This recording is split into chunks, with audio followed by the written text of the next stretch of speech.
আমরা এখানে একটা ধর্মীয় শিক্ষা কেন্দ্রের ব্যবস্থা করেছি, গীতা স্কুল। এর একটি মাত্র উদ্দেশ্য আপনার ছেলে মেয়েদের ধর্মীয় শিক্ষায় শিক্ষিত করা। আমাদের কোনো লাভ নেই, আমাদের কোনো প্রফিট নেই। আমরা আপনাদের এখানে কোনো লোভের জন্য আসি না। আপনাদের ছেলে মেয়েদের কাছ থেকে চাল ডাল উঠিয়ে বাড়ি নিয়ে গিয়ে সংসার করার জন্য আসি না। আপনাদের ছেলে মেয়েদের কাছ থেকে টাকা পয়সা নিয়ে আমরা আমাদের পরিবারকে চালানোর জন্য আসি না।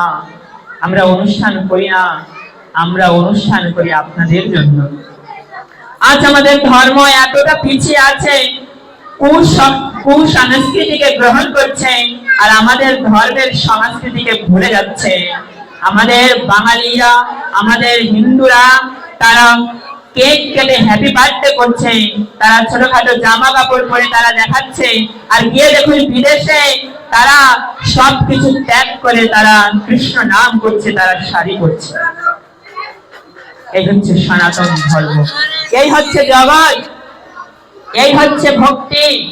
আর আমরা হিন্দুরা এতটা পিছিয়ে আছি। আমাদের গীতা স্কুলে যারা আসে তারা দুই একটা শ্লোক বলতে পারে, তারা সনাতনী, তারা পারে। যারা এখানে বসে আছেন, আপনাদের কাছে প্রশ্ন, আপনারা কয়টা গীতার শ্লোক বলতে পারেন? আপনারা না হিন্দু, পার্শ্ববর্তী ধর্মে তারা একটা নিয়ম সেবা পালন করছে। আপনারা হয়তো সবাই জানেন, কালকে তাদের একটা গুরুত্বপূর্ণ দিন দিয়েছে। আমাদের নিয়ম সেবা চলছে জানেন, পুরুষোত্তম মাস।